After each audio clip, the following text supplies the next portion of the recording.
You know, after name dropping this game in my last video, I got curious and I wondered, what exactly is going on in Red Dead Doubloon 2? More than I thought, less than you'd think. Well, the story mode was practically untouched. Thankfully, there's replay value there already, and it was sidelined for the subject of this video, the online mode. I remember playing this back in 2021-ish with the homies and thought, wow, this is pretty fun, but after a couple days, I got bored and stopped playing it entirely. Now, unlike some of the games I've done videos on, this isn't a very breaky kind of issue. Instead, Red Dead 2 online players often pointed to the lack of content and rewards as a culprit.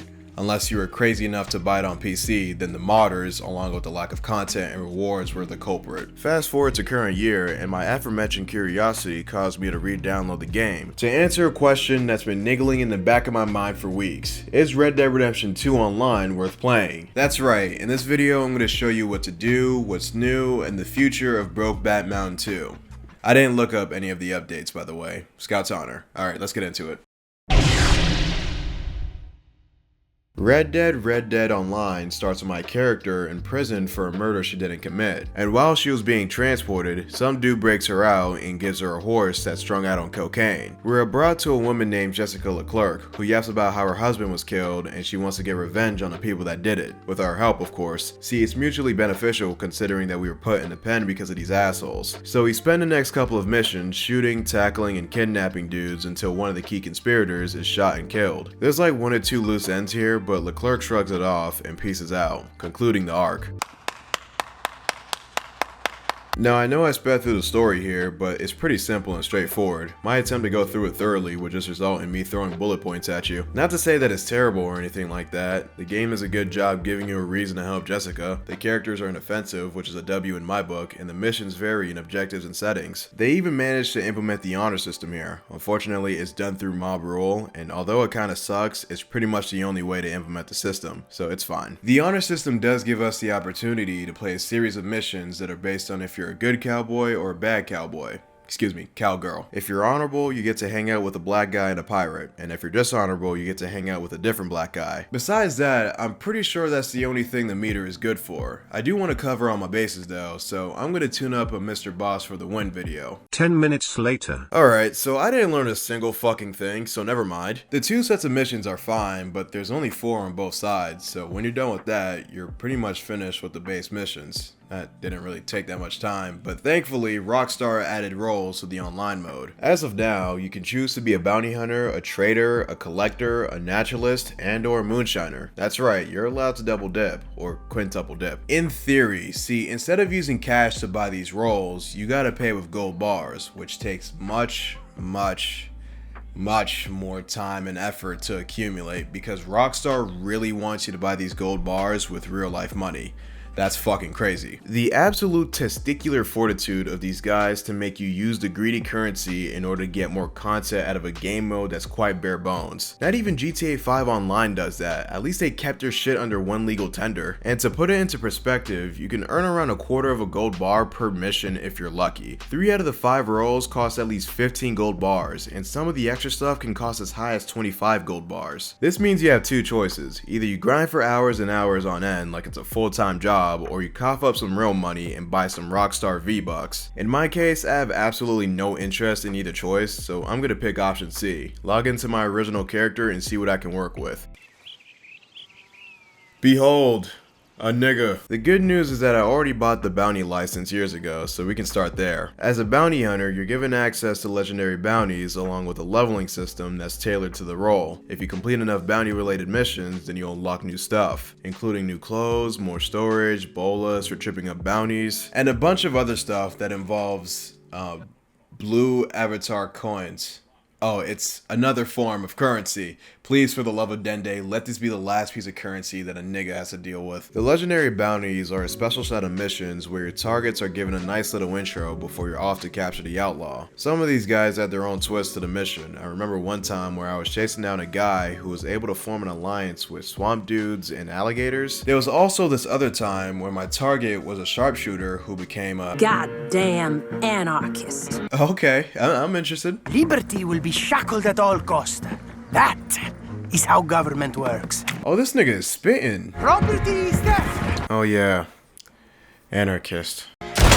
But really, it's just run in, tie the target down, and toss them in the nearest jail cell. The only difference that's worth mentioning between this and the regular bounties is that in the legendary bounty missions, you're not in free roam. And what makes things worse is that there's only 13 of them, but don't worry, Rockstar thought of everything. So when you replay a bounty hunter mission, it gets another star. That star means that it gets more difficult than the last time you played it, up to 5 stars.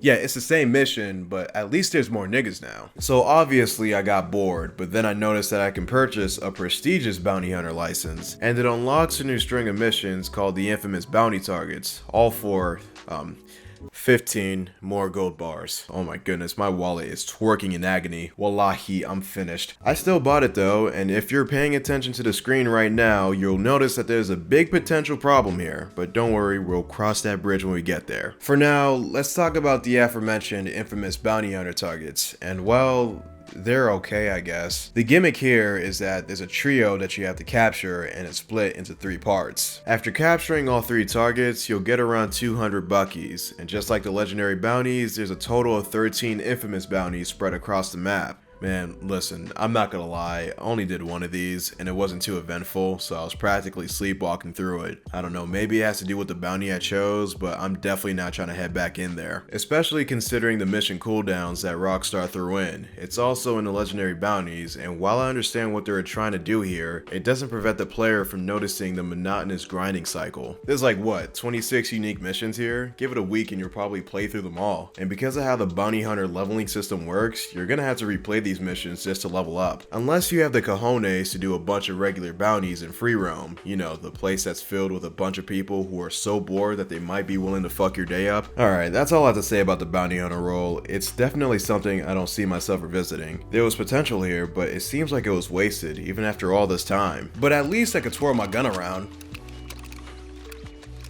Oh, okay, that is unironically cool. Funnily enough, I stopped playing RDR online years ago after I got bored of being a certified bounty hunter, and it's honestly impressive how I came to the same conclusion years later. Alright, remember that bridge I told you about? Well, it's about my gold stash. It's on insufficient funds. I was, however, able to buy access to the trader role, but then it dawned on me. Why am I here?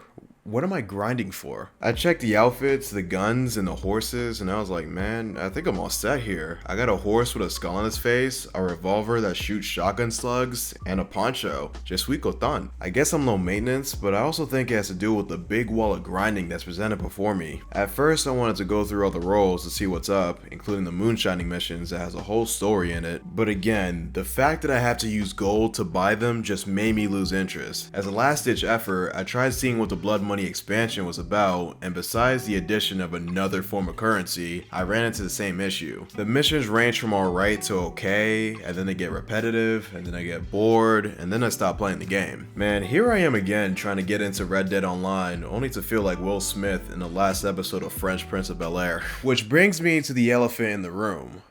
Rockstar has basically abandoned Red Dead Online 2. Yeah, that Blood Money DLC was the last major update for the online mode, and that was shot out on July 2021. Bro, I was still in Boston, puking in the Middlesex bathroom when this came out. To compare, GTA 5 Online has been consistently updated for a decade and some change. Hell, for shits and giggles, I hopped on an online mode with a low level character, and I was surprised at how much was added. Sure, I don't have much interest playing it, considering the last time I tried to get into it, it also felt like a full-time job that I wasn't getting paid real money for. Also, I'm still salty that they thought it was a good idea to add the Spectre from Saints Row 3 and fit niggas seeking missiles into it, but even I have to admit that it's full of life. There are a bunch of missions slash businesses slash schemes slash tomfoolery that you can get lost in, including the OG heist, the casino heist, the doomsday missions, Cayo Perico, import export, nightclub, and I didn't have to look those up, by the way. That was off the top. I promised. Pinky promise. Anyways, there's a metric fuck ton of clothing, weapons, and vehicles, despite Rockstar removing over 180 cars apparently because they wanted to streamline the shopping experience. I think they're lying, by the way. My theory is that this was a minor shit test and you guys failed. Next time they'll do something way more egregious and you better not take that short. Now where was I? Oh yeah, and there's also a plethora of activities to get lost in. On Red Dude Online, however, yeah, it has missions, activities, clothing, weapons, horses, and all that, but there's no longer a steady flow of content being pumped into the game mode. Players can forgive the lackluster Blood Money update if it was just a buffering period for something bigger that doesn't involve gold bars, but no, we're stuck with the same set of content and rewards for years now. If I were them, I would have at least copied the heist system from GTA 5 and see where they can go from there, but they didn't even do that. Look, at this point, I believe that Red Dead Online ain't making a comeback. Rockstar's sights are completely on GTA 6, and rightfully so. It's probably gonna make a lot of money. And best believe, it's all hands on deck during Operation Slut Your Wallet Out when the online mode for that game is released. It might be crazy to say, but there's a higher chance that they'll drop a major update on GTA 5 Online before they even look at RDR 2. Even their Battle Pass was killed off years ago, and that's how you know they don't care anymore. If a game isn't even pushing out a Battle Pass, something that was popularized by free games until AAA companies saw how much money they could siphon out of your pockets, then it's time to pack it up, boys. RDR 2 Online is basically Gary, Indiana right now. And to officially answer my question, is Red Dead 2 Online worth playing? In my opinion, nah. If the bounty hunter missions are any indication of how the roles are, then that alone should deter you from the game mode. To be honest, even if they were actually acceptable, you're gonna have to figure out how you're gonna get gold bars to access them, whether it's grinding for an exorbitant amount of time or buying it outright, which I don't know, you tell me if that's worth doing. And let's say you do find a steady source of income through these roles, along with a handful of story missions you can replay, activities, and the objectively lackluster blood money jobs. You'll soon find out that there's not a lot of stuff to do with that money. There's only so many horses, clothes, and weapons that you can buy before you end up just like me. That's all you're given in RDR 2 Online. Pretty sad, but it's a neglected game mode after all. Soon it will be the middle child between two far more popular installments. And if somehow I'm wrong and it gets the largest game mode saving update, then I'll be fine with that. Everybody wins in that scenario. But I doubt that. Red Dead Redemption 2 Online is basically dead. If you still want to take a crack at it, then be my guest. And if you end up hating it, then at least you have the offline mode. Unless you bought the online mode only, then that's on you. Alright, I'll see you later.